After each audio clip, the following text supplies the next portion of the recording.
genocide, then I'm like, well, what she is hates genocide? the biracial Genocide. And I don't want complainers. about what is a Hates genocide her and what's not. biracial I like to countrymen. listen and learn. You're a biracial I said in woman, JB's don't room cross the other day, this. The Palestinians starving, and I'm like, well, seemingly, yeah.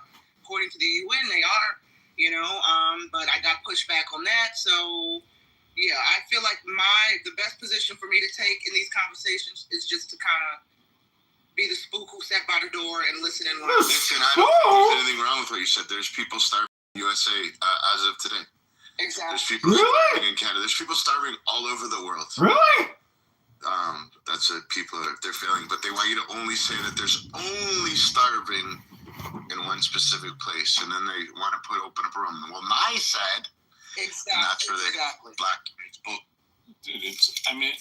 It's insane that may end somebody up in some corporate level making a decision that ends up, killing somebody else.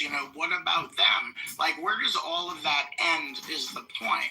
Like, the assassination of this guy is wrong, and also what the healthcare companies are doing are egregious in killing the American people. But that's the system that America has and set up, that our representatives have voted on and agreed to and have bought into, and all of us have as well, because we don't have, if we want to change it, the courage to elect people who want to change this system. So are all the representatives then responsible? So where does that end in all of this? Oh, there is a lot of responsibility. Now, I wonder here, if shooting the CEO who puts the pace of the company, I wonder if that's a bit of a deterrent for other CEOs to have a foster a climate of saying, okay, yes, we are going to deny these people. Maybe they will think, this could really fuck up someone's family and they might come after me. Maybe I should look at this claim and maybe not screw them over. So they should make Marshall, take a few minutes if you want. Go ahead. I've heard the argument. I was just going to say, you're putting a CEO doing their job. One of their key motivations should be, I might get assassinated if I make the wrong call in somebody's eyes. In what universe is making that fear-based decision okay? And like Scotty asked, where does that end? You acknowledge there's a lot of responsibility. That you might be held accountable for predatory behavior on someone who is a policyholder who has paid into their policy their whole life, but yet still does not receive the care that can save their life and still die. Predatory behavior in our system receives a prison sentence, not an assassination. What's at core here is, again, I'm with Steve. I don't want to exactly say you're excusing it, but it kind of sounds like what you're saying is, well, if they didn't deny so many claims, maybe people wouldn't be getting capped in the back. And I'm sorry, murder in all circumstances is one. Hey, Meg, can I jump in here for a second? To make those decisions in prison would be absolutely fantastic, and I support that 100% over. Meg, so what I wanted to say is that the idea that someone who sits at a CEO level is actually making the decisions on whether to pay or deny a claim is absurd. It's just absurd. What is a problem is that we live in a society where we never want to talk about mental health because mental health is nothing that people want to talk about or address. And we have many individuals in our society that are teeter-tottering between a good day and a bad day. And when you see these incidents, to me, it should be like a clarion call that we need to start working to identify individuals in our collective society who might be capable of doing these things. Because the truth is, the average person walking down the street whether or not their surgery got approved or denied, is not going to grab a gun and go shoot someone. That's just the truth of it. The average person is not running down into the New York City subway stabbing people because the train's late. But we have outliers in our society, and I think as a society, we just need to do better to one, talk about mental health, because there are a lot of people are having a lot of problems, and we turn our backs on them as a society. And Meg, I want to hear from you. Meg, I want to hear from you, but if you could just wait a few minutes, can you go on mute? Because it's something really important I have to do. Very important. It's so important. I've got to do it right now.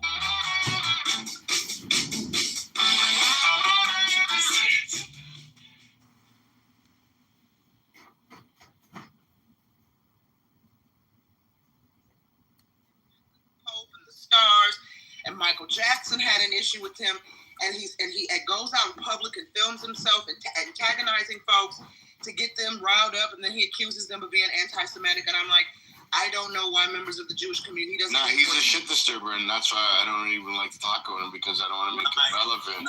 He's a fucking. He is, in my opinion. I don't hate him as much as other people do. Advisor. What's that? Resistance? He used to be Michael Jackson's spiritual advisor. Oh, is that it? Okay. He was a professor at Oxford. He was a rabbi at Oxford for about 12 years. I've known the guy for like 30 years. He's a real heavy narcissist. He like screams at his family when he's trying to film and they speak, or like some 3-year-olds in the background talking, he'll repeat himself 25 times to warn them that he's filming. He's a really, really strange character.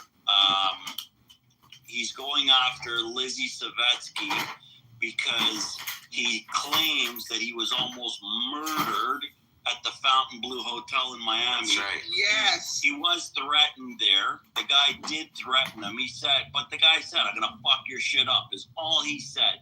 I'll fuck your shit up.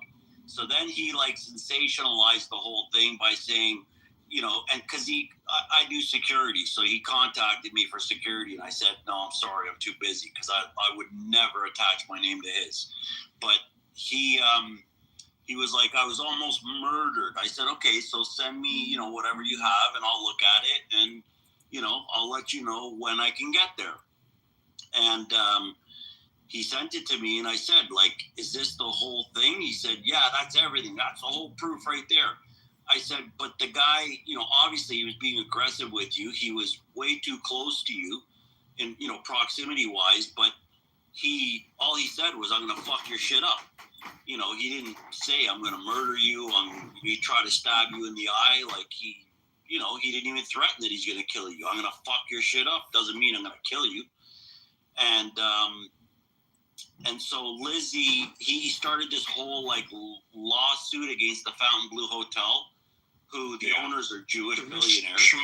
Rabbi Botea? Shmuley, yeah. Right. And so then I guess the owners of the Fontainebleau or Lizzie, they probably have a relationship or whatever, and they asked her to come and, like, you know, try and help them with some better PR, because Shmuley was being really loud about it. Like, Jews shouldn't go to the Fontainebleau, you're not safe there, and blah, blah, blah. So Lizzie flew out, and she went to the pool, and she started interviewing people, and she's Jewish. They're like, yeah, do you feel safe here? Yes, I do. Have you ever felt, you know, in danger here? No, I haven't. So then, you know, he started going after her really hard. And then he took one of Lizzie's posts where she said, you know, all she said was something about Rabbi Kahana, like that Rabbi Kahana said one thing that she agreed with. You know, it's like, okay, you don't have to agree with a million things a person says. If you agree with one thing, it doesn't mean you're like a supporter. It just means you agree with one thing he said. So then he took that as an opportunity to go after her, saying that she's a Kahanist, that she's this, she's that. Meanwhile, I have videos of him with me at a rally that was basically the Jewish Defense League, because I used to do security in the Jewish Defense League. But he he used to attend rallies with us. And so I messaged him and I'm like, listen, it might be a good idea to shut the fuck up because I'm about to send her these videos.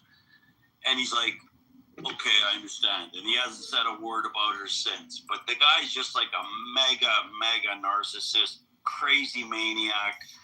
He does more. If you look at any of his posts, look at the comments. Yeah, there's not one person that supports him. Every single I like him more than you do. I just feel like I've heard you say a lot, and now I want to interrupt and just say I actually like Shmuley Boteach. He's not perfect. I don't stand by everything he does, but I do think he's a righteous man. And yeah, he may have made some mistakes. His heart's in the right place. He's done a lot of good stuff. And that's that. I can't let you say more about him right now. I respect that. That's your right. So then let's move on. If we have nothing nice to say, let's move on. We've said enough. Well, okay. Listen. He's done a lot of good things. Between you and I is, I fucking know him and you don't. That's a difference. Well, there's a lot of differences between us. I look at the person. So if you want to talk, no issue. I respect it. But talk. If you want to keep talking shit about him, I'm going to ask you to stop. Okay, you said a lot. I don't care what you are. Hey, Randy? You've said a lot. You're repeating yourself, and you haven't added anything new. I'm not going to start attacking you yet, but you've said a lot. You can't attack me. Hey, Randy? Yes? You're not going to like this, but I agree with him. I don't think he's a good look for us. I think he's not a good look for rabbis. I think he could get his message across in a different way. And I just think it does us a disservice to be that aggressive in people's faces. I don't know him. I'm just observing his posts and his videos and stuff, and that's my take. I'll leave it at that. Right. Guess what? He's stressed out like a lot of other people. October 7th in the last few years has stressed out a lot of people, including him. I think he's only human. I have no beef with him at all.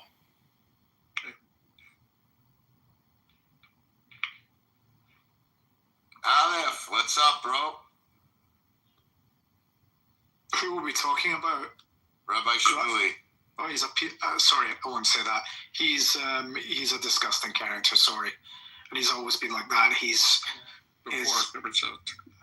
I just think he has done so much damage and drawn so much attention to himself because he's a narcissist and he loves the attention. Also, the whole story with the Fontainebleau Hotel in Miami, it was really disgusting what he did, especially with Lizzie Savetsky. It was absolutely vile. And he's not done himself any favours whatsoever. And also, I shook the guy's hand about 4 years ago at an event, and he shook my hand like a wet fish. And my late father always told me, when anyone shakes your hand like that, never trust them. Absolutely. Like a limp handshake? Yeah, an extremely limp handshake. Kiss the Navy goodbye. And he was also busy chasing all the celebrities around the room as well. Listen, he walks his talk, as you know. He has multiple children in the IDF.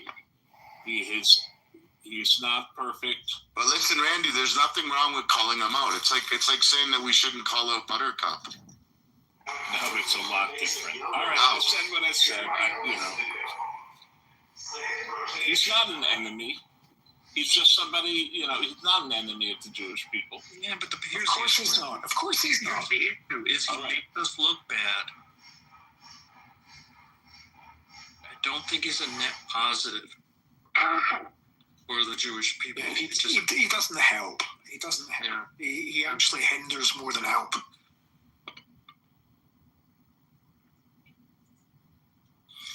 When you're in Vienna and you're sitting in a crowd and you're inciting people so that you can get a video out of it, that's not helping the cause. That's got nothing to do with helping the cause. You want to help the cause? No issue. Help it. If someone accosts you and you want to video it, I understand. But don't incite it so that you can get it on video. Oh, he touched me. Where's the police? Let's get him arrested. Let's wait. That's what he does. And that's a fact. That's not my word. That's a fact. Listen, this is what he did in the Fontainebleau Hotel as well. There was a whole story behind the story that he posted as well, and it wasn't good. Right, exactly. Wait, I can't tell who was that who was just speaking who said don't incite, because two people. That's Jewish Resistance, and okay, got it. Okay, yeah. I think I gave a thumbs up. You did. It's okay, but hey, Yaakov will take it. I did say something. I thought maybe it was a delayed reaction because I said something very similar to Olive.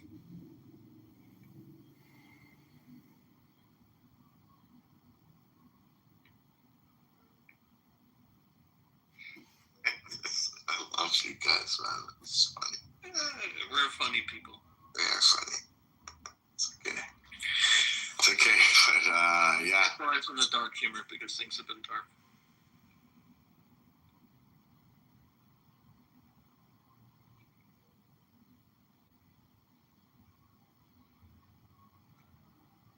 I want to enter a primatology class in schools, and I want to be a teacher of that class out of school.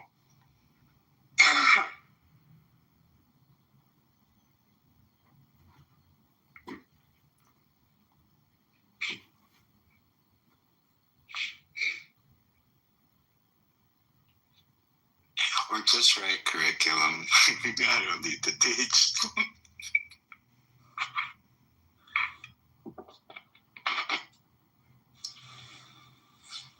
Baby, did you see that the fighter jets were scrambled over Canada on Monday from 3 flights coming in from Germany, landing in Calgary with bomb threats? NORAD scrambled a bunch of fighter jets. No, I just sent you something though. Can you look at that on WhatsApp? Let me know if you know.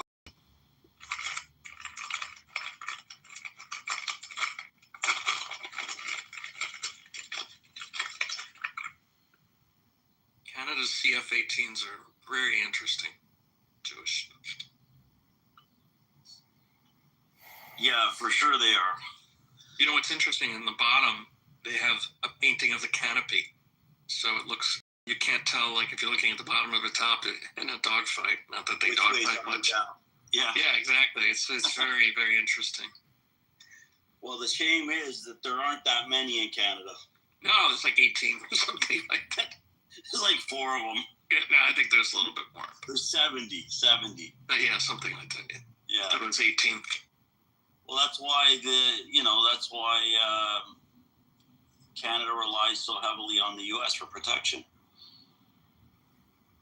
Good to have a big brother. It's very good to have a big brother. They should treat him better, if you ask my opinion. Yeah.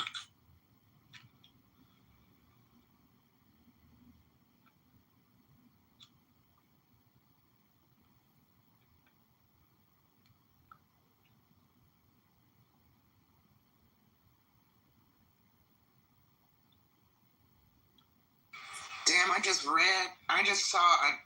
got a post from NBC.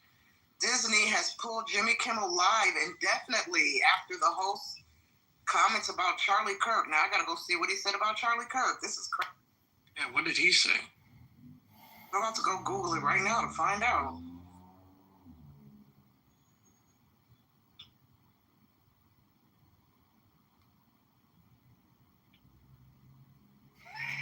Let's see what he said.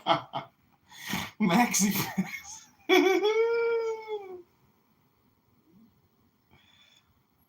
Who? Jimmy Kimmel.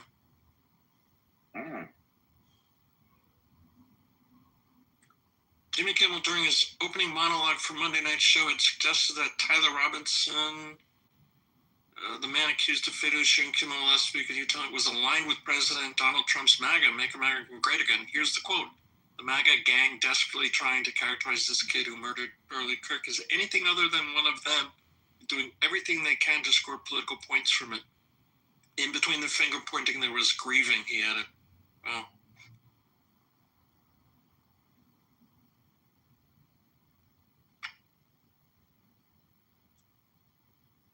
Well, looks like a lot of people are having their fuck around and find out moment in wake of Charlie Kirk's death.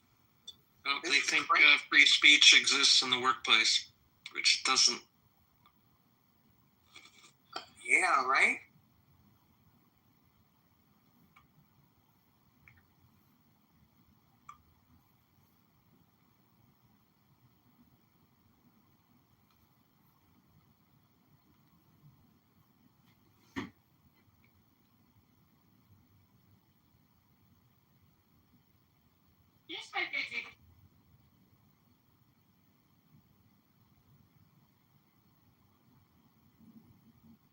How many people are on that list?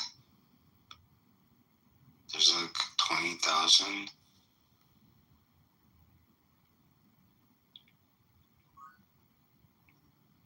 What could you guys know? The list of people who said things about Charlie Kirk. Or defended what happened. I think it was like 20,000 a few days ago.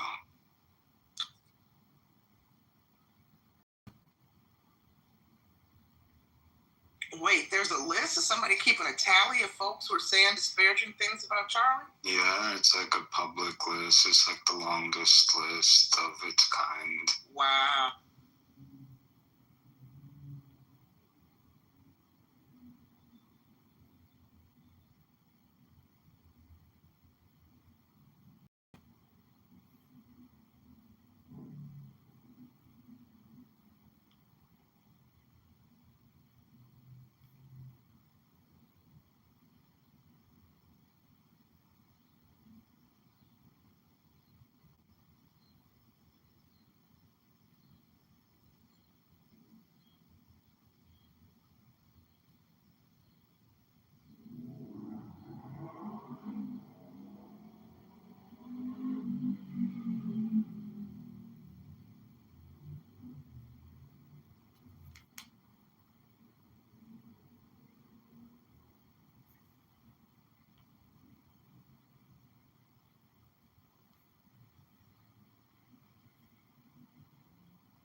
Yep, Normal. I just saw your comment. I went to Google it. Judges ordered him to Syria. Man, these people are insane. Everybody's having their fuck around and find out moment. Oh well, see you later. See you later, Mom.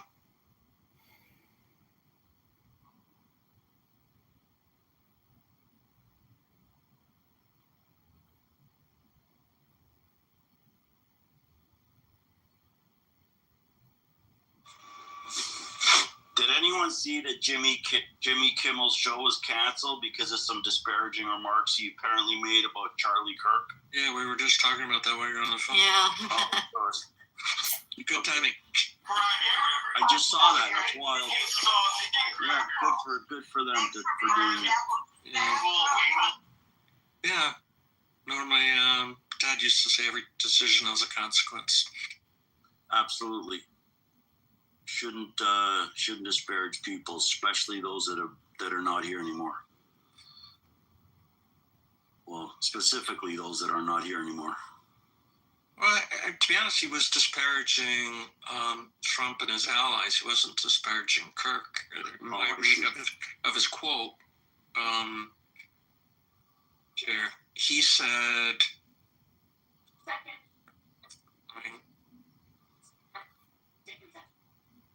the MAGA gang desperately trying to characterize this kid who murdered Charlie Kirk as anything other than one of them and doing everything they can to score political points from it.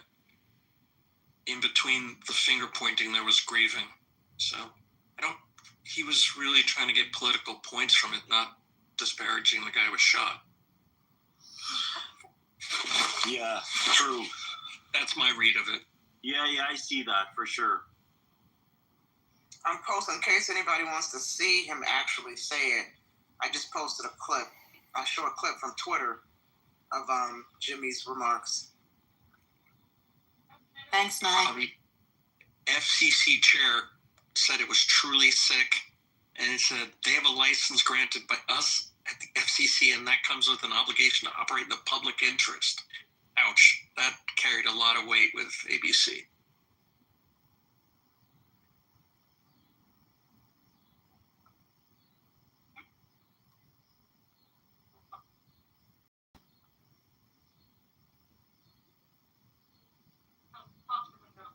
Out of the FCC, he was really on their case. This is a very, very serious issue right now for Disney. We can do this easy way or the hard way. These companies can find ways to take action on Kimmel, or there is going to be additional work for the FCC ahead. Ouch.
Thank you, George.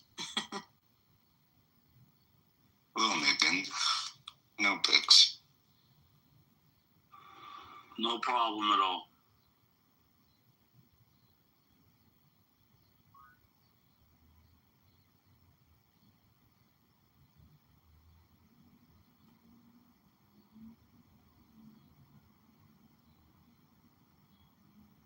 Daniel, are you still in this room?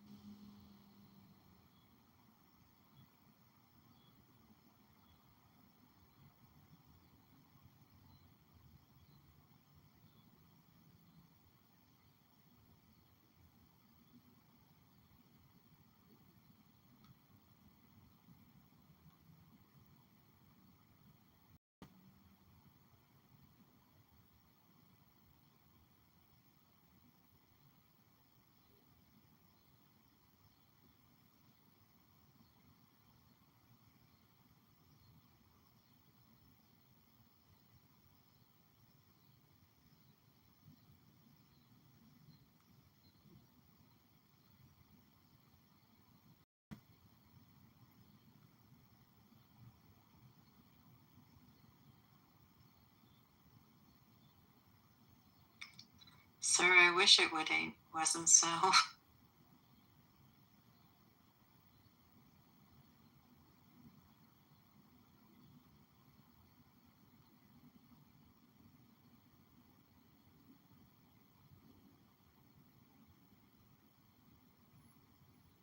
Jewish, El Norma, Yaakov, I have to leave and you guys are on the phone. Yaakov, do you want to hold up the fort?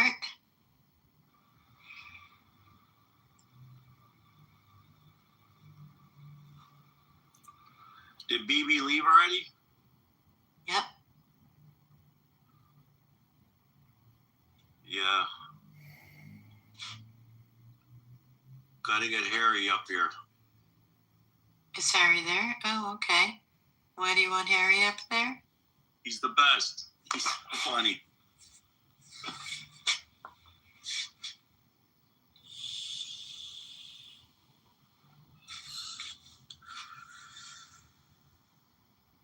He's been given the invite, but I'm not seeing anything. Not saying yes. Yalla, Harry.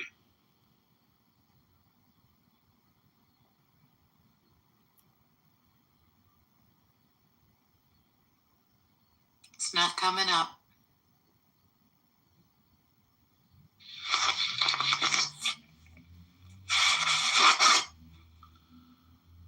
Yakov, it's on you.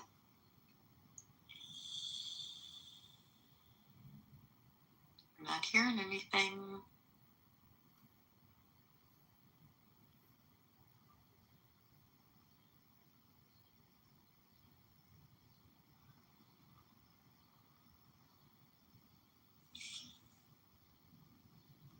I think everybody's called it a day or something. I think so too. Well, I have to go, so let's see what happens. You guys have a really good night. You as well.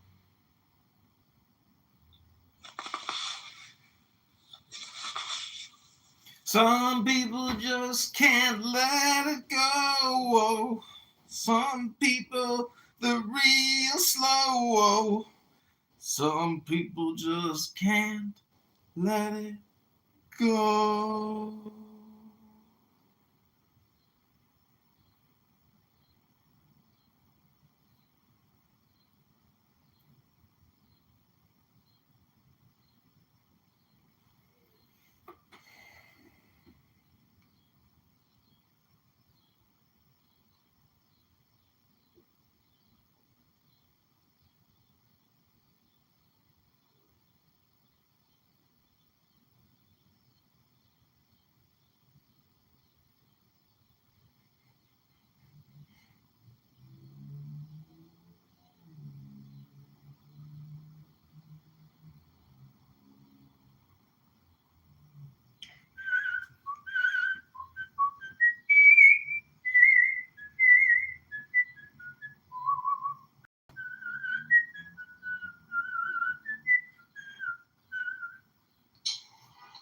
In time we find the commandments of Yama and Niyama mentioned, though we must never forget that the conditions of success vary for every individual, and that cruelly might advise one people to drink more unless than others unless there's a declared that extreme virtue is a necessary there is condition like for one who is unless you are desirous of actually attaining the state defending of bliss. life and meaning not like not to say that you can blow up an abortion clinic or something like that. To defend a person that can actually like conscious life, I think that there are those exceptions, of course. But what I was going to ask you, Marshall, because you have the historical background, could you make an argument that right now that the Trump administration is behaving more like a revolutionary group that has assumed power, but hasn't yet decided to exercise and hasn't established that it believes in the principles of the government that it is now running or managing? Yeah. I think an argument you could make is that it's comparison of upheaval to the given day, that kind of class disparity, the race disparity. Some of that stuff in major metropolitans is exacerbated because cities tend to have that trouble. It's not like cities are bad or anything. It's just like cities tend to have a lot more of that ardent class struggle because people are in such close settings. I think the piece Okay, Ludwig, this has been an episode sure of Green Bean Fascists in the campaign to elect candidate Congressman John Kitover. This is your good friend Jaya. recently, it Take care. appears. Hope you have a good evening. I think that's an astute observation of governments that don't exactly know what they want to do. I don't know that I would call it French Revolutionary. The way it comes across in my head is extreme upheaval of the status quo. Right? Like the Republicans, for example, want to get rid of mass bureaucracy. That's been something that's 100-year-old belief in the Republican Party. Bipartisan. But it would, bipartisan. Anyway, it would upend the system in the way it currently functions, right? So in that sense, yes, it could be revolutionary because it's completely trying to upend the established order and remake it. Now, I think the question, and this depends upon the person and their knowledge of history, and thus the examples they can think of. I don't know if that is always bad. It can be when the worst angels of our nature are emphasized over the best, then we end up having a problem. I'll give an example in my head. The president's...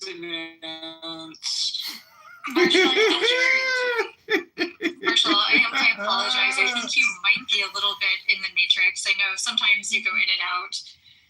So I apologize for asking a more, I guess, complex question. And maybe it's something we can revisit at another time. Can you hear me any better? Corey and Finley, speak. You're on the stage. You're just shitting on me and Victoria. Jack, go ahead and talk. What do you want to talk about? Do you want to talk about illusions that you were spewing or what? Hey, where do we we're want to go? not doing that. No, we're not doing that. That's not happening in Steve's room. Like everybody, I'll meet over this now, but I'm going to restart. Like I said in the chat, you're not behaving. It's not that difficult. Don't attack the ladies.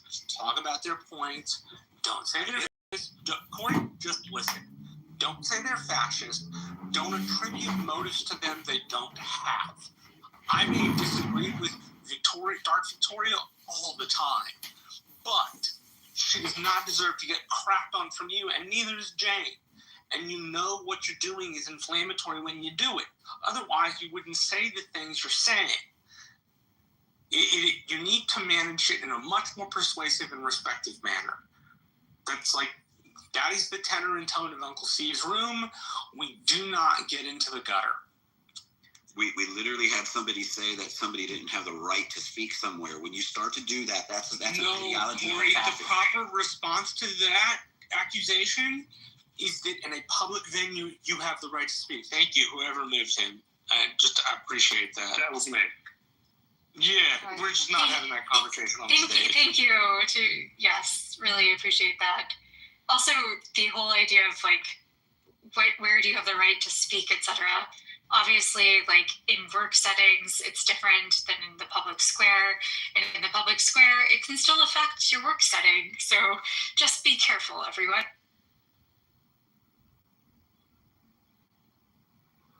Thanks, Marshall.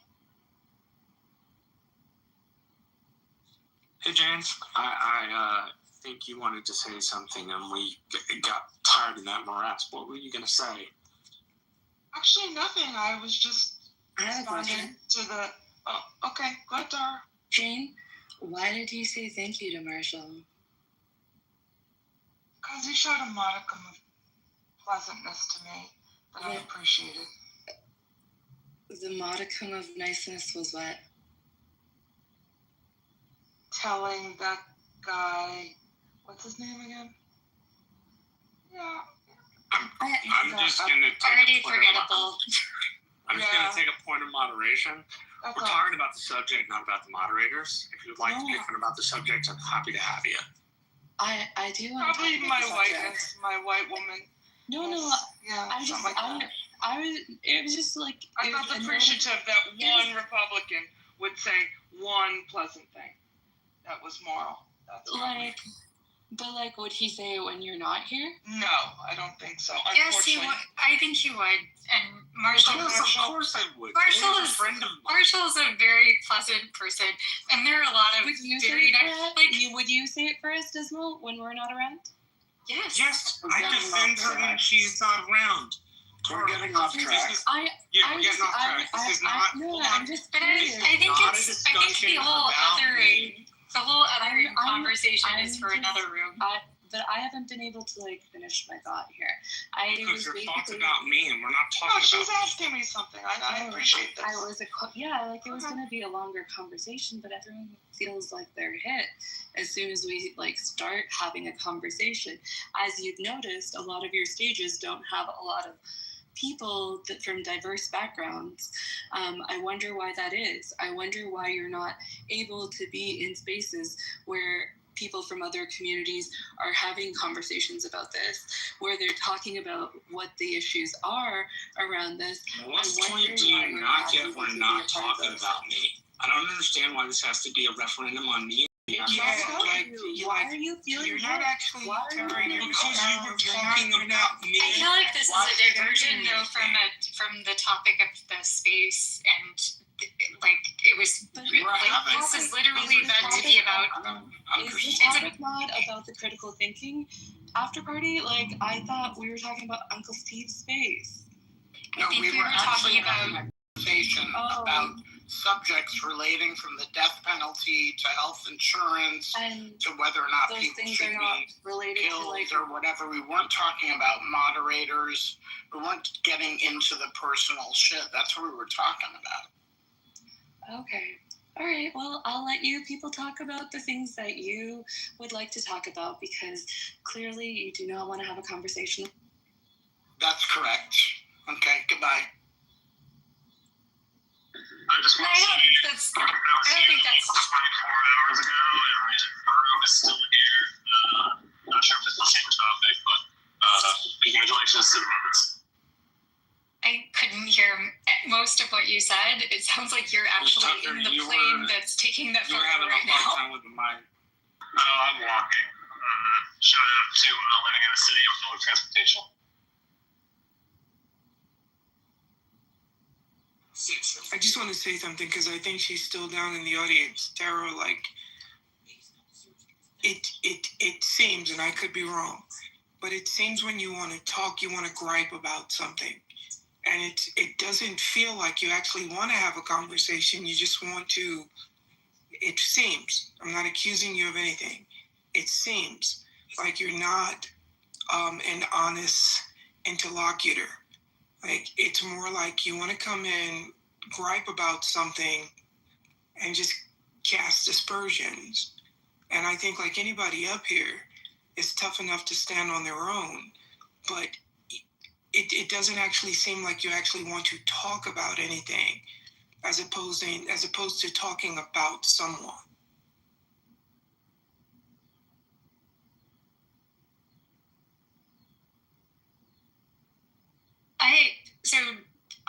I know Taro actually has quite a few really interesting perspectives to offer.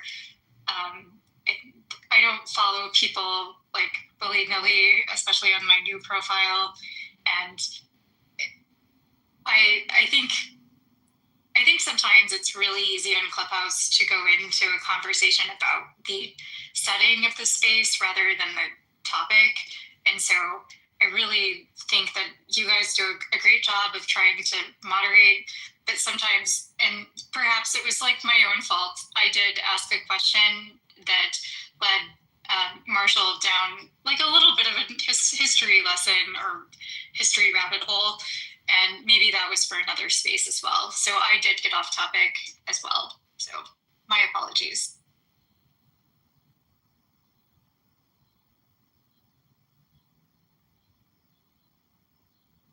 So, what is the topic?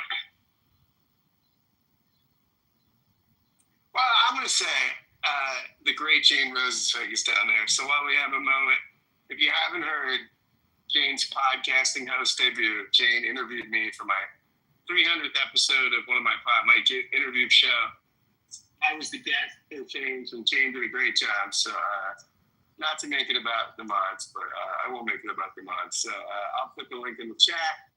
Great job by the great Jane Rosenzweig. I call her one of the great ones.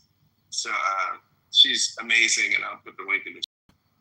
And yeah, great to see everybody. I'm walking through the streets of West Philadelphia, and appreciate everybody being here for the Critical Thinking After. Scotty, you're in a big city. Like, I haven't been to Philly in 5 years. Like, what's the homeless situation like?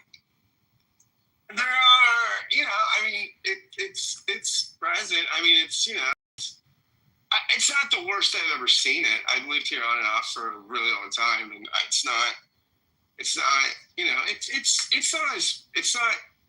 real, right? I mean, but it's not, same thing like with the crime situation. It's not, like, Philadelphia is not awful. I mean, it's just not. I mean, I've seen it in safer periods, but it's far safer than it was, say, decades ago. I mean, it's not.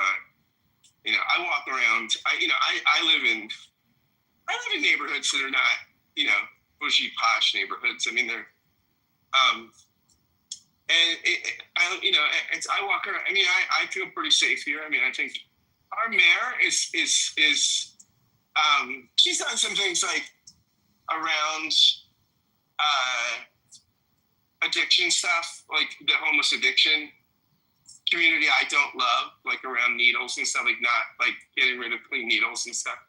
But all in all, I mean, our mayor's not, she's not the worst we've had. I mean, she's doing a decent job. So I like my city. I think my city's, on the upswing. So it's no New York, Daryl, but really, Daryl, what is New York? What is New York? Nothing. There's no city compares to New York City. I mean, it's the capital of the world. Yeah, capital of everything, unfortunately, sometimes, right? Well, just gonna say I love both those cities, you guys, so you don't have to convince me. Absolutely love them. Lived in Philadelphia for 4 years in graduate school. Love that city. And New York, I mean, it's in my back pocket. But I do want to thank Marshall for trying to return. I am late to this party, but for trying to return the conversation to the topic and not let a drama take over, because there's so much happening in this great country of ours.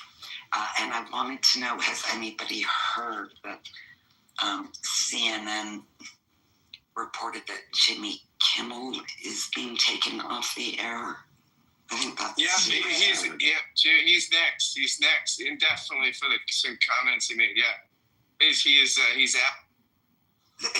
That's just incredible. It is incredible. I mean, I'm flabbergasted. What were the comments that he made? It was something about Kurt, Scott. So he got dropped by one of like the biggest affiliate stations, right? So it's like 2, 4, and 7, channel 2, 4, 7, and 11. They and I learned this from NBC, but like they tend to work on affiliates who carry like broadcasting. So that's why, there might be a show that airs on channel 4 here in New York, but it might air on channel 7 through syndication in Philadelphia. And apparently this affiliate owner didn't like, I don't even know what Jimmy said, but didn't like something that Jimmy said and dropped him. And so that would be a big financial burden for, Disney, ABC to cover, to continue to put the show out if there's no actual ad revenue coming in via like commercials. I said the same thing when they canceled Kitover. That show, according to some estimates, was losing $40 million a year and was only averaging like maybe 2.5, 3 million viewers a night. And big productions are really expensive to carry, and you need a lot of ad revenue. You need to be selling 30-second commercials, for $30,000, and nobody is. I understand all that, but why I asked the question? What did he say? Don't know. Did he not grieve enough for them? Because I don't trust in what they're saying that he said rose to the level of a cancellation. The quote's in the chat. I didn't find it particularly egregious myself, but the guy who owns Nexstar does. So this is what's interesting to me. It's objectively not egregious. What's so interesting to me is some of my conservative friends, some of my best friends are conservatives, that feel like that they are so oppressed. I've been talking and texting with people around some of these issues over the past couple of days, and they act like they're so marginalized. I'm like, you're taking down media personalities. Like, this is what I mean. You have cultural power. You know what I mean? Like, they act like they don't have cultural power. They've got massive cultural power. They've taken down Colbert now. They've taken down Jimmy Kimmel now, right? Like, I mean, it's just interesting because there's this sort of conservative narrative oppression story, and it's like you've got all branches of government, and people are so afraid that they're canceling major programming. How are you not in the driver's?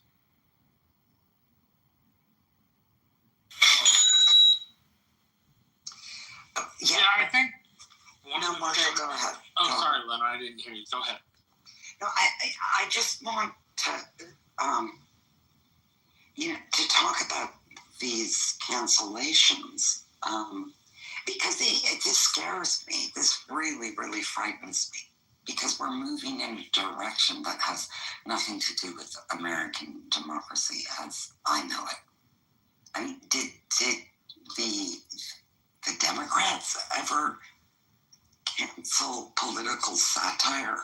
Where, I mean, we all take for granted, some jokes might be way off color, but we take for granted that political satire is allowed and can be heard with several grains of salt, right?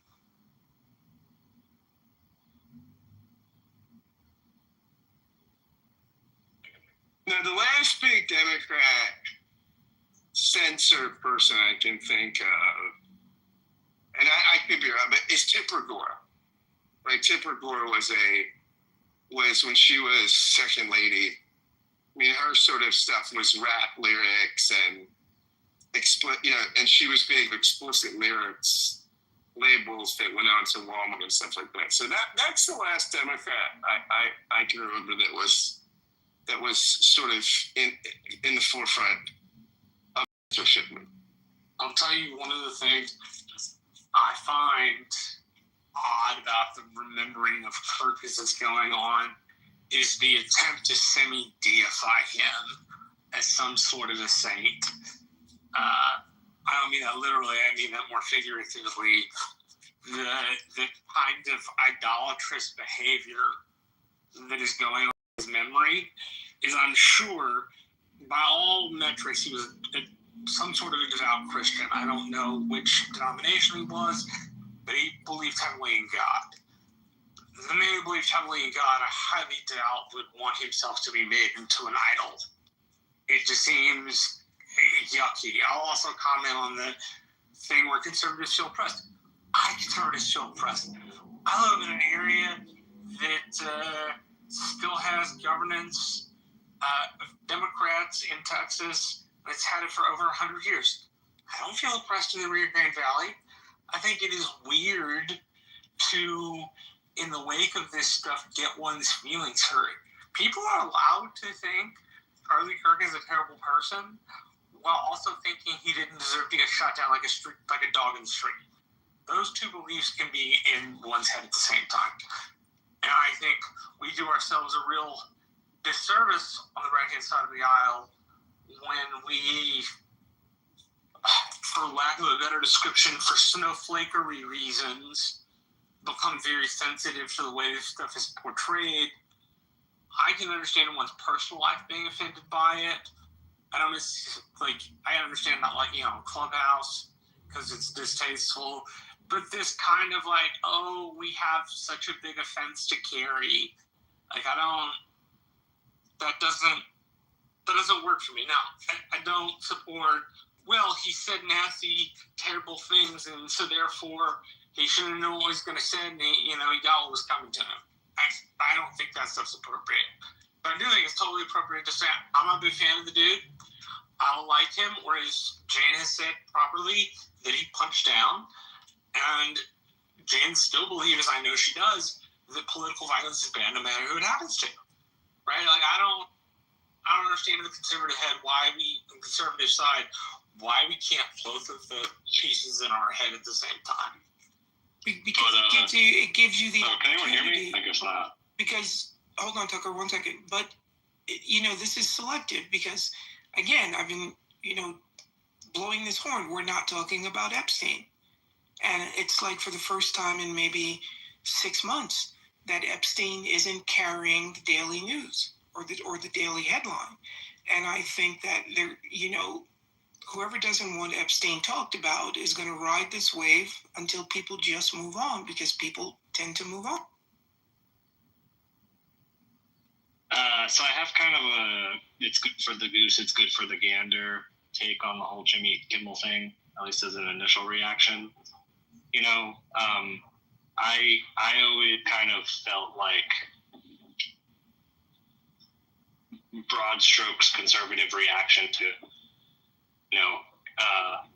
cancel culture was, a bunch of pearl clutching, essentially, because the way I saw it and the way I experienced it was people were like, well, no, I'm not going to consume. I'm going to consume in ways that make sure that money doesn't go to actors, producers, writers, comedians, so on and so forth, who I disagree with, right? And leveraging economic power to have views expressed. And that included supporting platforms that wanted to take people off of them, because platforms are allowed to do that. And I don't think that Nexstar is in the right here. I don't think that ABC is in the right here. But ultimately, Jimmy Kimmel has a lot of name recognition, a lot of ways to get his message out still. And so I would just, censorship is bad. There's lots of real concerning things that are going on squarely in the censorship realm. But I don't know. And there are good, valid criticisms of consolidation in network TV specifically that has been guided politically, let's say. But again, I don't think, people acting on their, on their sincerely held beliefs in the marketplace is the censorship critique that I want to adopt.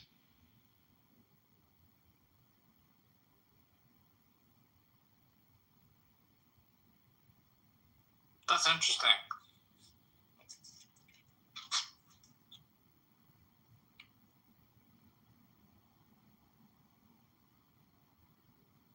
Yeah, it's all just very confusing. I mean, no one wants political assassinations to happen in this country, because we all live here, and it doesn't really matter which side of the political spectrum you're on. That's evidence of a society that's really collapsing and hurting. So, and a democracy that's in trouble. That's one thing. The other thing is that when we start to witness censorship, whether you are going to lose your job because you didn't agree with what Kirk said, that doesn't mean that you don't mourn for a political assassination. I mean, most people are logical. We don't celebrate assassinations, right? Otherwise, we wouldn't be following the law. And this is a particular extreme example Not that any murder is okay, every murder horrendous, but this was really extreme. But to lose your job because you said publicly or on social media that you didn't agree with him, these things, we're going down a very slippery slope of censorship, and a turn towards authoritarianism, and that is something that I really worry about.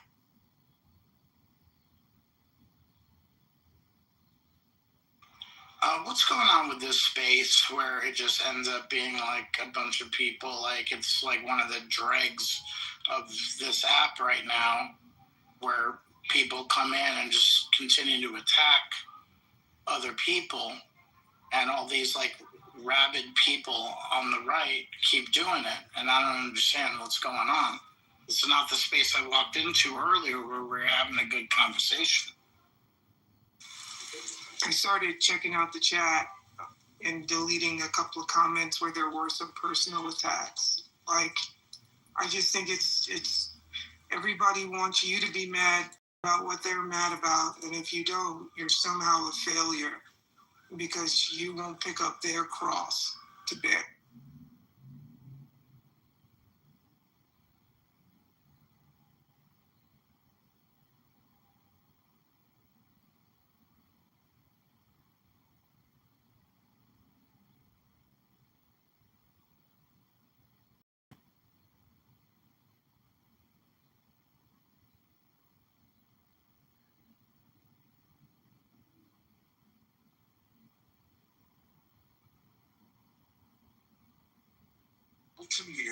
Hey Chuck, if you got some stuff to say in the chat and you're on stage, you should be willing to say it on stage and not in the chat. Otherwise, I fail to understand why you're up here. If you're just gonna sit here and be a chat warrior.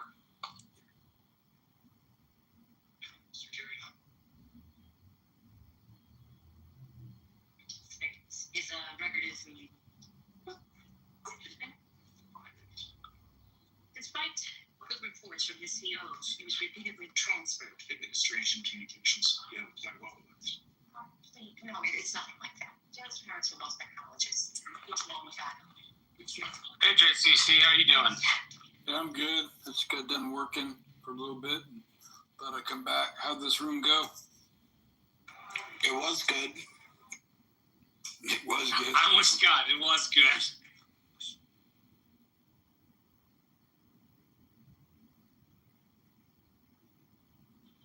This is a bit of a non sequitur, but since things are winding down, I started reading The Spirit of the Law, by Montesquieu, which was published in 1790. So it's one of the kind of classic texts that the founders would have read when they were thinking about how to frame the Constitution.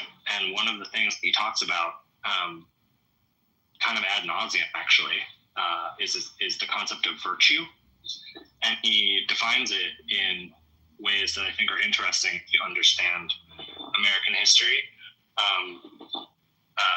For example, he talks about the value of citizenship, and he talks about preferencing community over wealth accumulation, and I think it's reflected directly in the Constitution, because he says bribes are anathema in a republic, which is literally explicitly incorporated into the Constitution. And the founders in their writings talked about virtue in much the same way that Montesquieu did.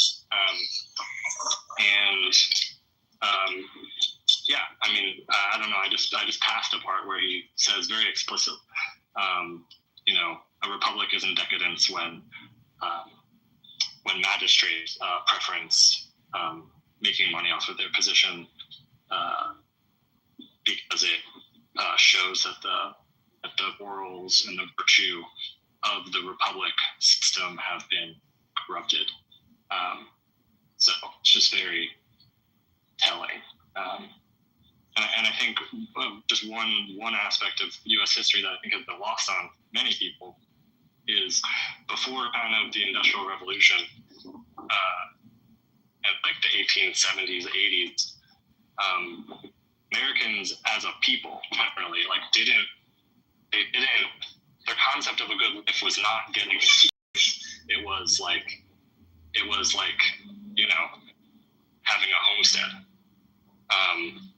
and what they refer to as a competence, which put you among your peers, right? It allowed you to be among your peers. It didn't separate you because you were so wealthy that you couldn't understand what other people were going through. Just wanted to share those thoughts.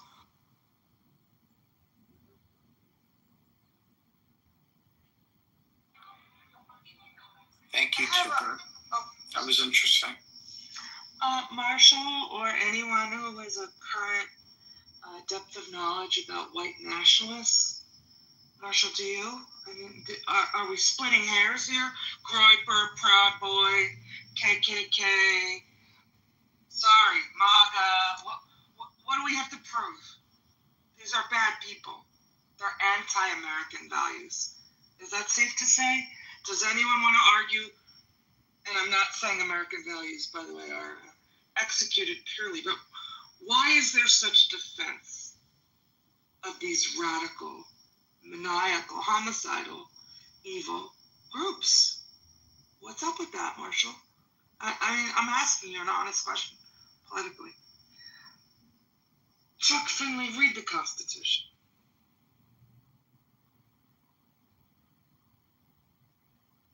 Come on, mods.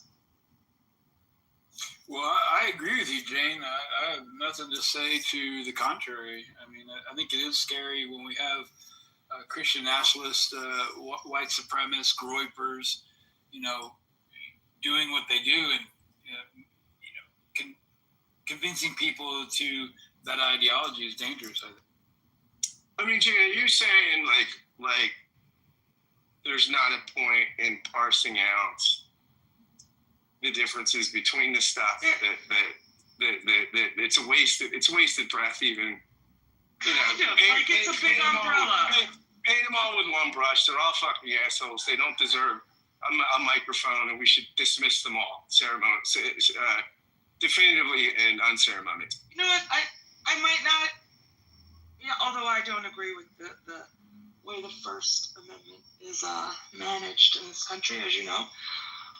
Do I think they all have to be painted with the same brush or shut down? No, because of, the commitment to the Constitution. But, Scott, should our dominant, currently in charge political party be putting their affiliation with these groups? That's what I have a problem with. Why would our president, I'm asking it facetiously, why would the American government be taking a positive standing with these people? Groyper, Proud Boy, whatever, Scott. I guess you're right. I'm lumping them in. Is it because they're mainly Christian? And Christians are the high populace of the country and viewed with, high regard, kind of maybe. sort of? Yeah, maybe. I think that's a different question. I mean, I think the question, if you're asking, why does the Republican establishment, right, why is it seemingly overprotective of people that seem out of the mainstream? Anti-American, yes. Yeah, anti-American, out of the mainstream, tribal, extremists, Nazi, whatever you want to say. Choose your poison. I think so. This is just anecdotally, but I think that when people start to say, well, these people, Charlie Kirk's a white nationalist, I think that their base, while maybe not white nationalists, right, or at least part of the base. I'm talking about some friends I'm in pretty active dialogue, right, with right now, and very interesting, very intense, a little frustrating at times. They are inherently defensive, right? And I think that's there's just a sort of circle the wagons, right? That you can't give an inch. That this is, Jesse Waters gave an interesting editorial on his show. I say interesting. Interesting is a clinical neutral. Interesting is a clinical neutral term. Let me guess. Did he talk about white replacement theory? Well, no, he talked. Any of them would talk about that, Scott. These people have declared war on us, and he went on a litany of all these provocations, and the left has declared war, and so there's the siege mentality. So there's this sense that compromises the language of the devil, right? That if you give an inch, that you're equivocated, right? And that so you get this, so you have these folks who want a full-throated defense, right? And so you wind up, I think, unable to talk with some complexity and say, yeah, no, I mean, we condemn this, and because that stuff is seen as weak, right? It's seen as kowtowing. It's seen as, I think, I think it's pathetic on one level, but then you think, like, how many times though, and I'll just say, this isn't a defense of it, but it's maybe intellectual empathy. How many times are you in rooms or conversations with people on the left where it's like, don't count out of these people, don't compromise these people, don't, and I've painted with a broad brush and probably been pretty unnuanced, especially when it gets heated, and especially when I feel defensive and when I feel like there's things that matter to me that are at stake, and I feel under siege. So but I think that's part of it. I think there's this sense that condemnation of some of the uglier sides will be perceived as weakness on the part of the base, even if the base doesn't find all of it praiseworthy. It's sort of like they're assholes, but there are assholes. There are assholes, and so go after their assholes, not our.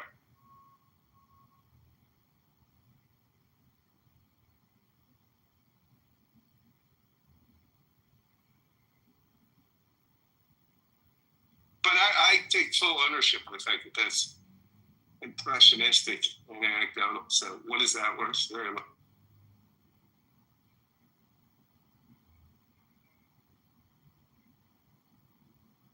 Although what I will say is not anecdotal, because my friends, I was just in this group thread.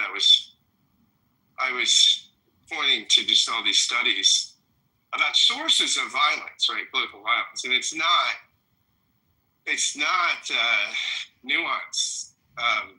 It's not ambiguous, right? I mean, if you look over the past, the past few decades, it's overwhelmingly on the right. No, there are instances on the left. I'm not saying they're not, but it's not equivalent, not even close. And so my friends basically dismissed all my sources. So it was interesting. Today I found somebody posted a source from the Cato Institute, which is, I don't know how you get more right-wing than the Cato. Their own shit. They're rejecting their own shit. So I'm going to post that tonight. That will be, of course, denied. He said to me when I was pointing out the studies, don't believe the data. I said, what if I just go by the data? Don't go by the data. Go by your eyes. That's what okay. I mean, well, my eyes tell me a lot of stuff too, but I feel like there's this sense in which we could try to have a more objectively anchored conversation. But this is. I thought the left. I thought we were the subjective emotionalists, but that's less and less the case. I am totally sorry. Tara wanted to come up. Tara, I did not. I tried to disappear. Oh, there you go. Sorry, you're operating that. Yeah.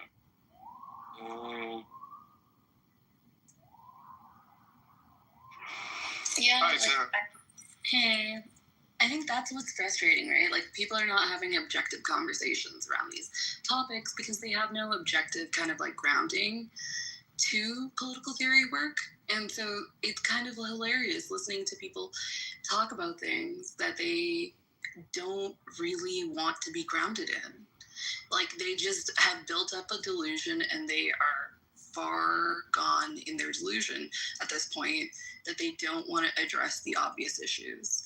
And that makes them feel very uncomfortable. Like, it's important to understand the difference between Klansmen and groypers, and because this morphology is very much harming people today, right? We talked, like, about the two black men that were lynched in Mississippi, right? Like, currently it's being ruled suicides. Who knows if they'll even ever, like, political violence is not new. Political violence happens every fucking day. When did you think it was not happening? Were you confused?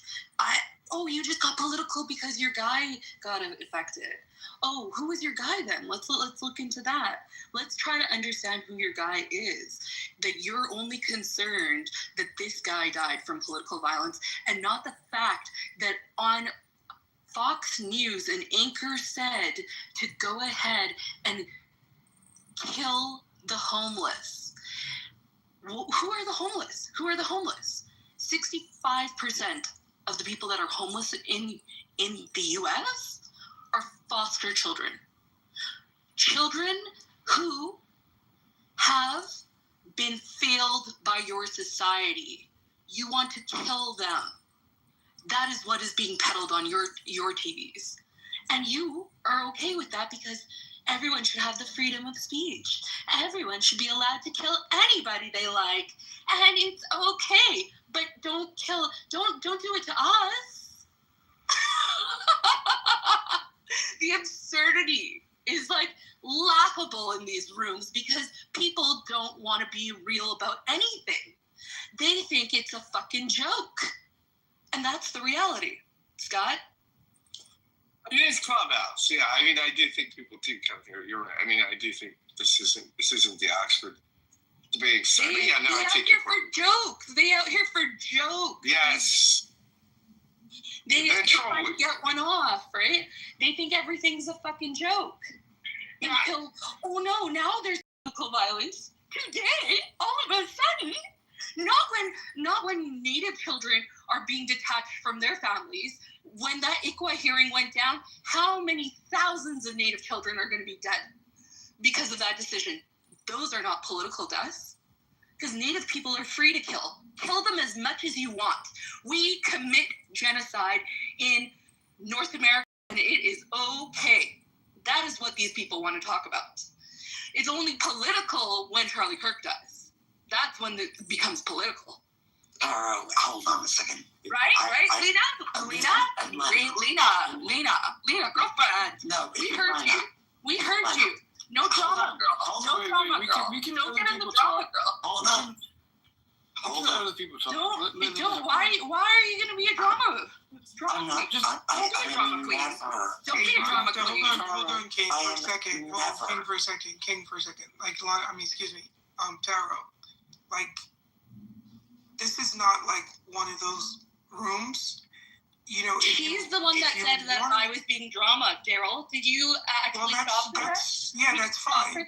But let her say what she wants. Respectability politics on her? Wait. Did you start getting respectable? Did you get her to get real respectable with you? Hang on. Just wait. We want each of you to talk. Let's not over-talk each other. That's all that we're trying to say. JCC, was something going on before you came into the room, maybe? All I'm seeing is someone wanting to chime in a little bit. You might just want to let the moderators that were in the room at the time deal with the problem. The problem I'm seeing is you're over-talking someone trying to put their 2 cents in. You would see it that way, JCC. You would see it. Well, you know what else I see? I see you going down in the audience. How about that? For them, C's. There we go. Capital C for me. Sit down. I wouldn't even do that. Let's bring it back. Let's give her a shot. Yeah, give her a shout out. Give her a shout out for being a bitch. There we go. Yeah, I call her. I don't think she's. Come on. Come on. No. I call it like I see it, bro. Come on. Let's not sugarcoat it. All I was trying to do is allow 2 people to talk, bro. That's it.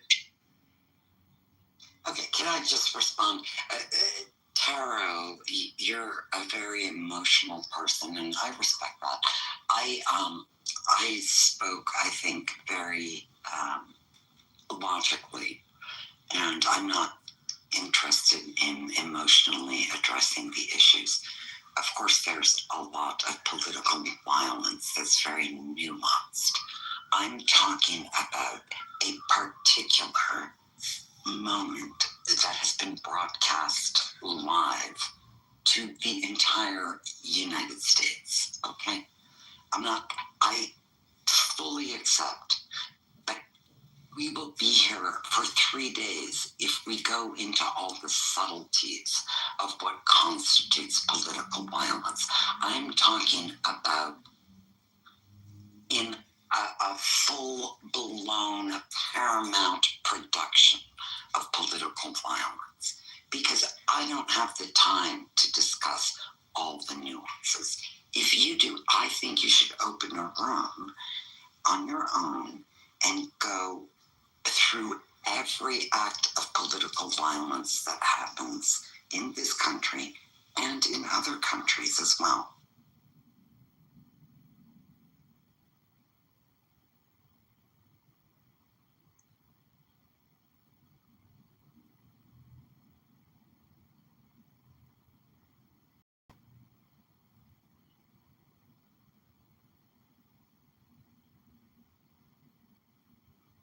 I guess she doesn't want to say, Roya, welcome up. What's up, everyone? What's the topic? Not the one that started. Nito.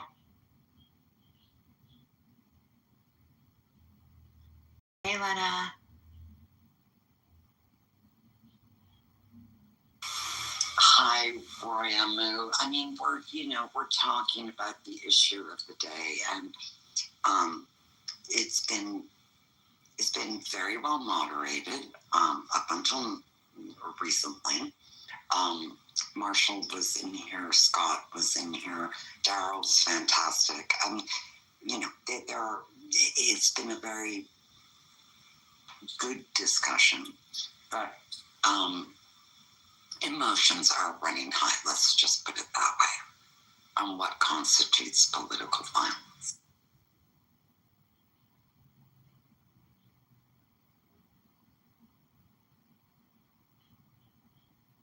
By the way, I mean, it's a interesting topic. I mean, like, political violence is definitely one of those terms that gets thrown around a lot, but, actually sitting down and seeing, like, oh, well, what actually counts? Like, is it only physical harm, or is it politically violent to implement intimidation tactics? Is coercion considered political violence? As the prior speaker, I think it just got a little bit unhinged, to be fair, but that is a question. Now, if that's not the question of the room, whether or not, systemic violence also, is political violence, those are all things that can be unpacked and, civilly. But yeah, I'm gonna listen more to see what the room has to say, so that I can, listen and respond accordingly to the temperature and specific frame that you guys are laying the conversation out. Well, glad you're here, Roya. Because you're always a voice of reason, and it has been a reasonable space until recently. But yes, I mean, there are a lot of things that we've touched on. Why Jimmy Kimmel has been canceled, why Charlie Kirk is turning into a martyr, and we're going to have a spectacle on Sunday. And is it okay to abhor a full-blown spectacle of assassination, but also disagree with what he purportedly stood for? you know, and people losing their jobs over saying that they didn't agree with his opinions. I mean, these things, you know, they go to the very root of democracy and what we're all aiming for. And any conversation, my goal is to find a united front as to what's happening, not to be divisive, but I don't always, I'm not always successful.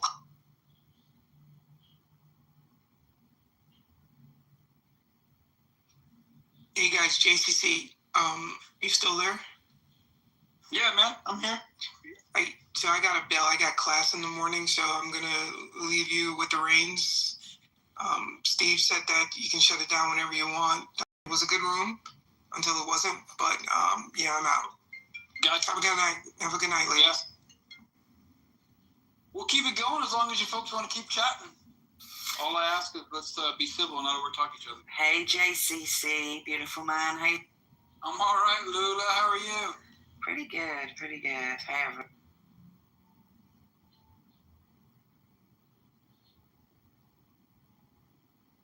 So just with reference to people getting fired, have they not been fired because they've kind of been laughing about him being killed and celebrating him being killed? No? I thought that's what was happening, and that's why people have been removed from their jobs, not just for disagreeing with him. Or am I wrong?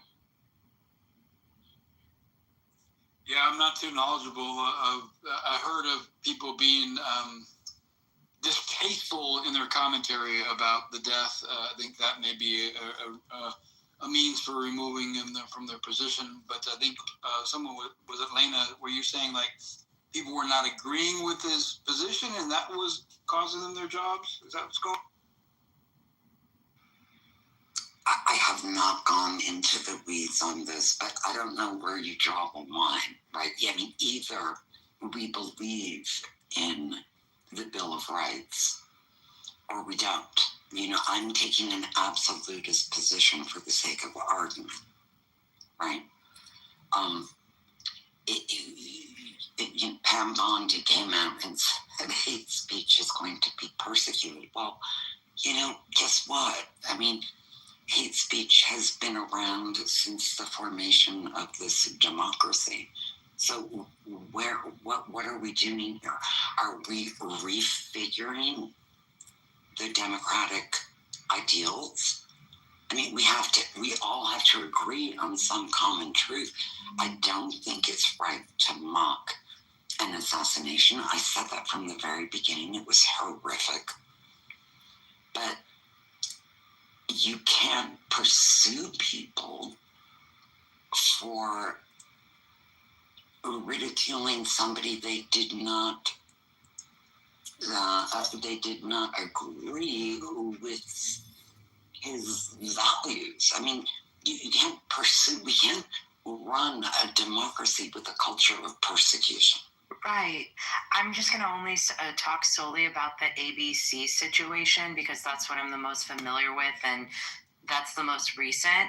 So, I mean, I don't think that it's okay that ABC pulled Jimmy Kimmel off the air. Like, yes, they're a private company, and yes, technically they're not bound by the First Amendment in the same way that the government is, right? But you know, the principle still matters here. Like when networks are going to be punishing speech just for being offensive or I guess politically inconvenient due to the zeitgeist or whatever it may be, or their, you know, the bottom dollar of their, you know, their broadcast and their network, it just sets a really dangerous precedent, right? Like it's telling comedians, journalists, and I mean, it sends the message to everyday people that you can speak, but only if your speech is market friendly and acceptable due to the temperature of the culture. And I feel like, or a segment of the culture, right?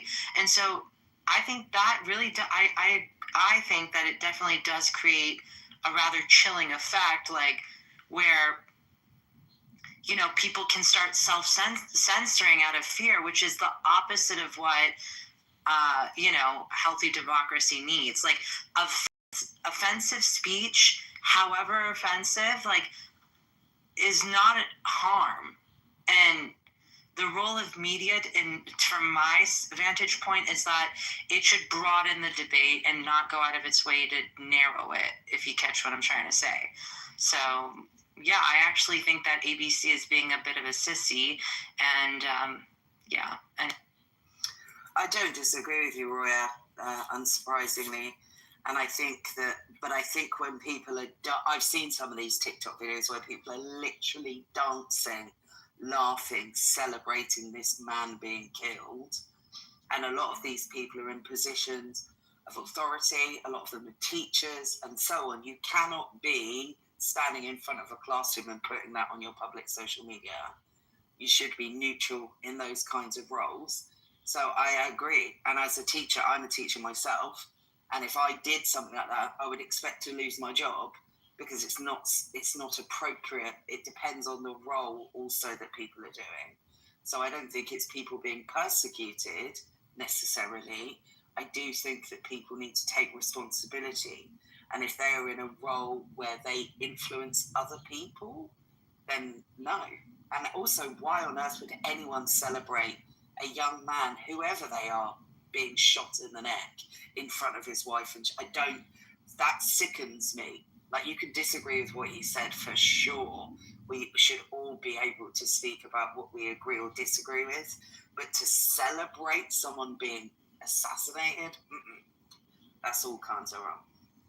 No, I agree. And of course, private employers, they do have parameters around the speech. And now, in employment contracts in which there are limits on,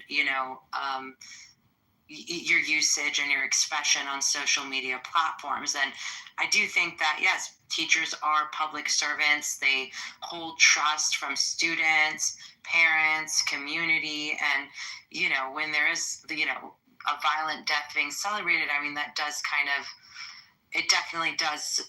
It's not a great look, that they're, the idea is that these people are the stewards and, caretakers of values, and, a teacher's role is to model civility. So, I can understand that. And also the moral example in which we're trying. So, I can understand that part. So, of course, free speech isn't free from consequences. So just because you can legally say something doesn't mean that there aren't costs to that, especially like you mentioned in public facing and, authority roles and such. So, it depends on the speech, though. What a comedian like Jimmy Kimmel did is not the same as celebrating or, celebrating the death of Charlie Kirk, right? So it's not the same. Absolutely. And I've only seen the Jimmy Kimmel update tonight, and I'm pretty shocked by that, actually. Crazy, right? Yeah, you guys, you see that, and here's where we get into the weeds, right? Like, when is it appropriate? As I said earlier, and Roya, you hadn't come up yet onto the room, into the room, that we take for granted that political satire is just that. Political satire is satire.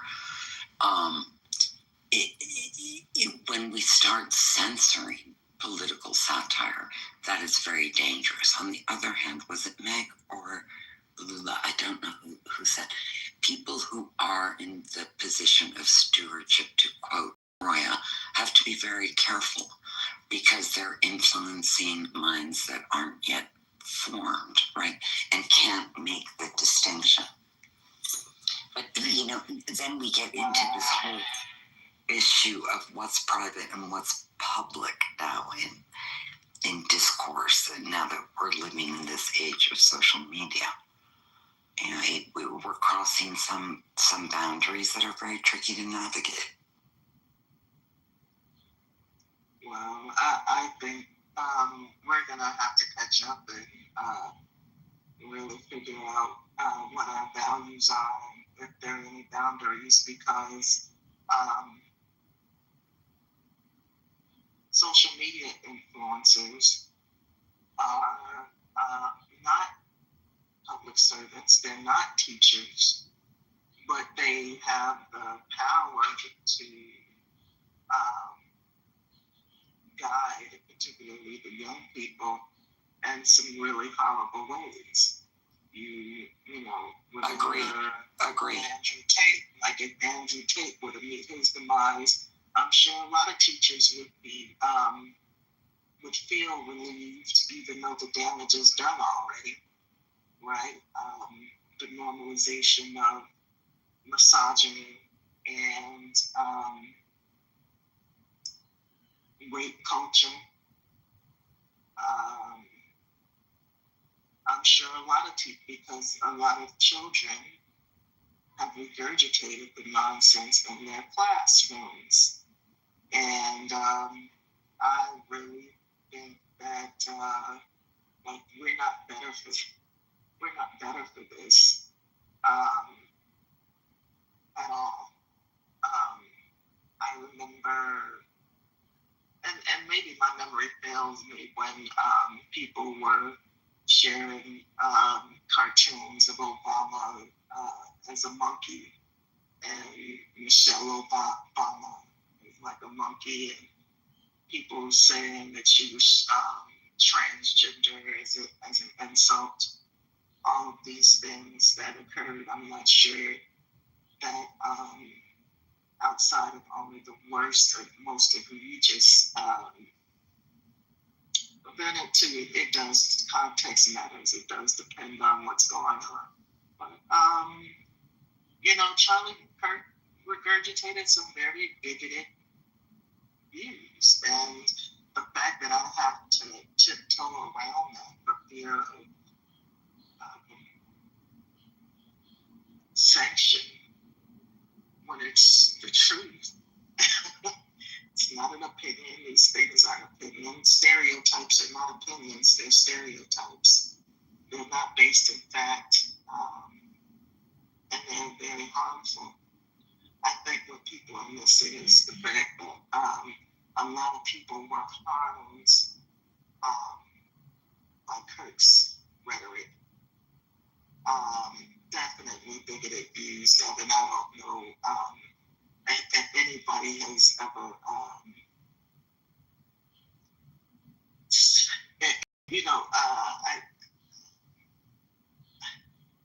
imagine Charlie Kirk saying that, classifying, and I'm just pulling this off of the top of my head because I know the shit that people say in the world, the dumb shit they say in the world. Imagine it coming from Charlie Kirk's mouth that Jewish people should not be classified under protected class citizenship because they're white, right? Imagine that, we're in an environment where people who have critiques about other governments that they're not citizens of are being sanctioned by the state. They're being sanctioned under pressure of billionaires, which is highly problematic. To kick these people out of school, to take away their degrees that they worked for. This shit is insane. Like, it's not just about Charlie Kirk. It's not just about Charlie Kirk. It's not just about Jimmy Kimmel. It's not just about Colbert. And I think that we need to be very serious about this moment as it relates to what exactly we're doing here. Because this is not familiar, at least in my lifetime. In my lifetime, people had the freedom to burn the flag if they so chose, and because it was speech. You don't have to like it. Klansmen have been on national TV. You don't have to like it. But again, it always seems very one-sided. It's it's just interesting to watch what people tolerate. I definitely did feel what that young lady was saying about the outrage and the energy around the perception of political violence, quote unquote political violence. Because I'm not sure that it's political violence, actually. I'm not sure that just having a political opinion and having reach, there's just a lot of elements going on, you know, with the social media influence or the parasocial relationship, all the things. I'm not sure. That I still have some things that I'm trying to figure out, but it's just weird. And, you know, sometimes, you know, like, do our children need to be filmed getting gunned down in order for people to be as outraged? There was a school shooting at the same time this was occurring. I don't think the president said anything about that shit. And it's preposterous. Do we need to put video cameras in every classroom so that when inevitably those drills come in handy and they have to dodge for their life, and we have to watch children getting shot in order for us to be so moved, you know, because we're turning our whole, all of our mores, all of our norms upside down for Charlie Kirk and the reaction to Charlie Kirk. That's a political moment, but nothing for the children. And that continues to happen over and over and over again. So, I don't know. I don't feel positive about the moment. I anticipated political assassinations would increase because it always does. And every country during times of unrest, political assassinations occur. And they've been occurring, right? This is not the first. So I just, you know, it's interesting to me, the people whose lives we really value. Yeah, I mean, people whose lives we don't. So sorry, King. I didn't mean to interrupt. I landed. You're good. No, I mean, you're absolutely, like, what makes this moment so different is that, you know, shifting from, you know, condemning violence itself, which is, you know, which is normal for just decent civic stewards to usually do, you know, especially in the top position as president, but like to using it as a springboard to go after speech and then pin blame on an entire party in such a blatantly, not even cloaked or tacit, you know, way of politicization. Like in the past, like leaders might have said, we denounce violence, we defend free expression, but now we're hearing Pam Bondi talk on a podcast, you know, about the DOJ, quote unquote, targeting hate speech. And then we have, you know, the Trump with saying that it's Democrats' fault and the thing that he said to, who is the ABC? Oh, Jonathan Karl, I believe, that he in the middle of Jonathan Karl asking him a question about speech, it's threatening him. I mean, we are in really, really, really dangerous waters. And that's like a new line being crossed, all of these actions. You know, instead of like drawing the legal boundary at incitement or true threats, it's not okay to threaten or say that there's the intent to broaden it to include offensive or partisan speech. Like, that's not about stopping violence, like what they're alleging. Like, that's about actually expanding power on who gets to speak and who doesn't, from my vantage point.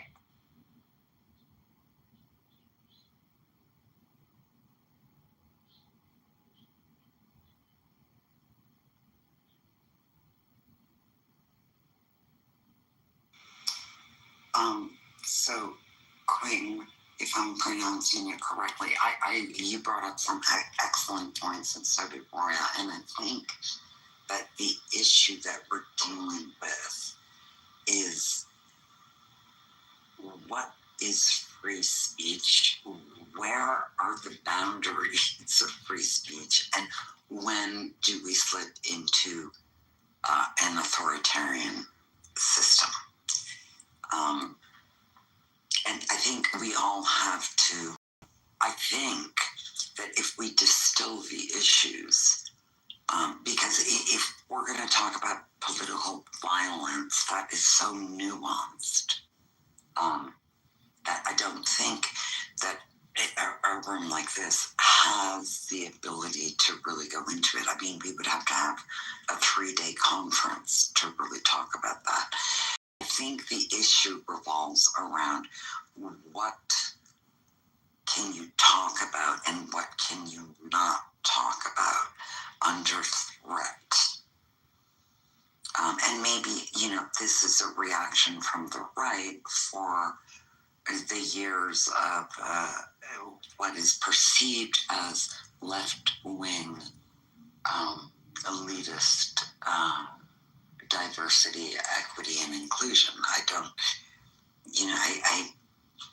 don't know what's going on, but I do know that we are at a sectional moment, a very pivotal moment, and I don't know where it's going, and it worries me.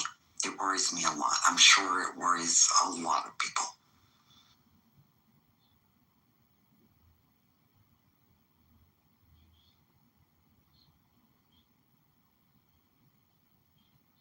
Yeah, it definitely is concerning when folks like Jimmy Kimmel get fired for, a comedy skit that pokes fun at someone in a high position. So, yeah, where are the boundaries of free speech? That's kind of a good point.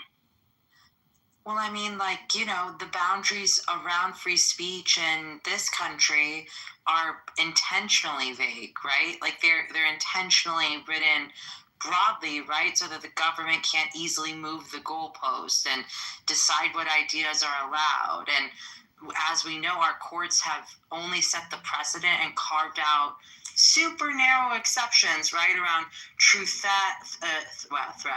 true threats, actual threats, incitement, and everything else is pretty much I can't remember all of the. I'm no lawyer, so the rest, the whatever's left is kind of everything else is protected, and so I cherish that vagueness. That vagueness is the actual safeguard against authoritarianism, right? It forces us to err on a side of more speech, even if we don't like it, right? Even if we find it distasteful, even if we find it crude or crass or even morally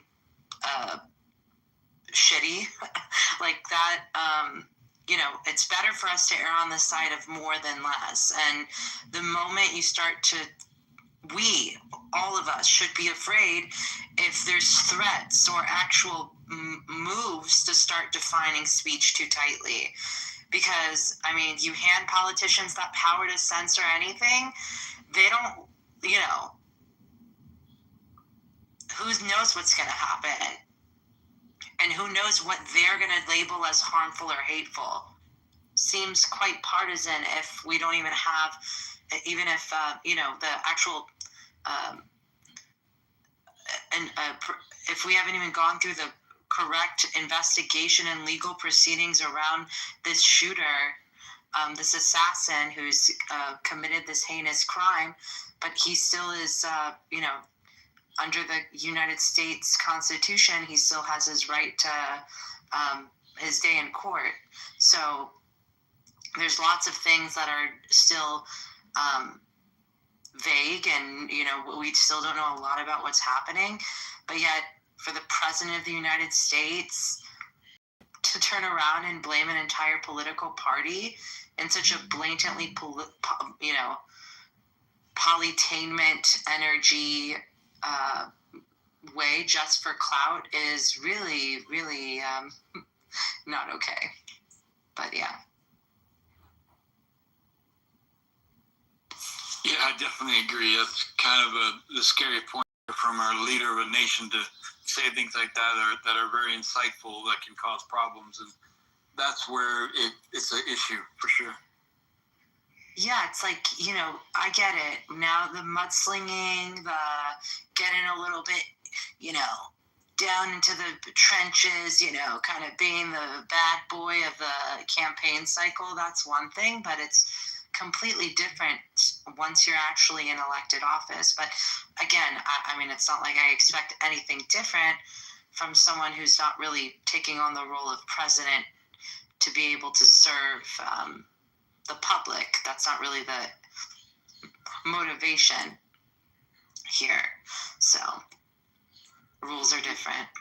Yeah, so Roya, you bring up an excellent point, and I just have to reinforce that because the government should be in service of our democracy.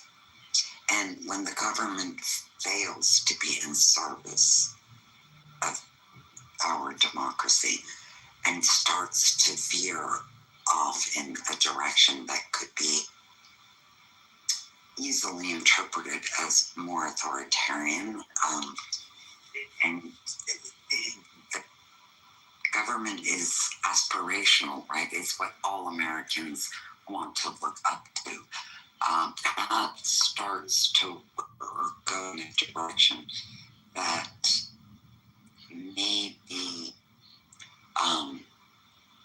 be full of censorship, animosity, violence, rhetoric that is agitating rather than calming, then we're in trouble.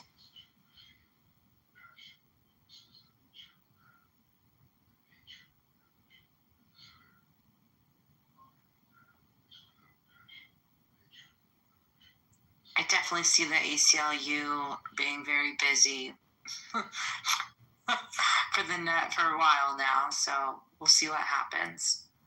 Anyway, thank you for the room, JCC, and everyone else. Nice talking to you guys.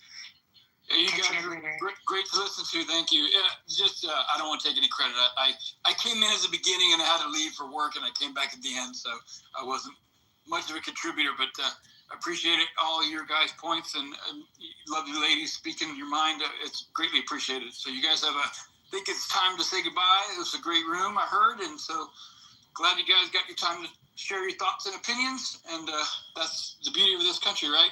Y'all have a good one. Thanks.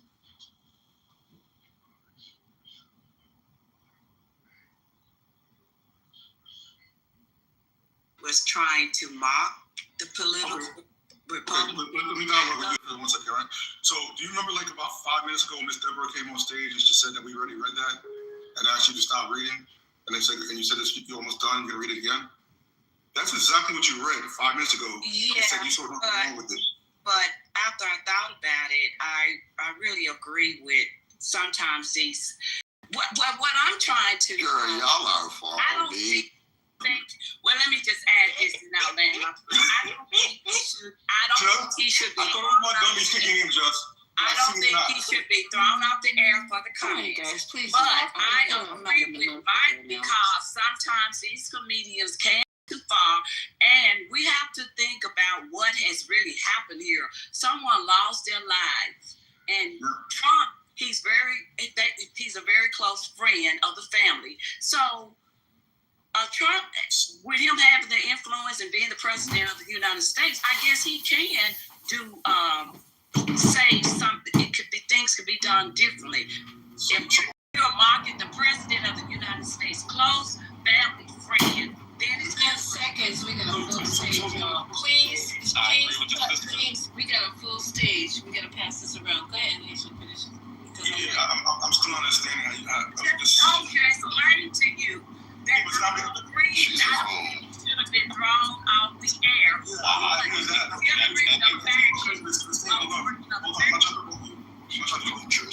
at the same token, because the leader was Mike would say that Trump is the one who this is him. This is who started this shit in this country with politics. This is the one who brought it to this level, right? But y'all don't 6. Who's the Hold on. You know who else would call this? Like, you know what? Do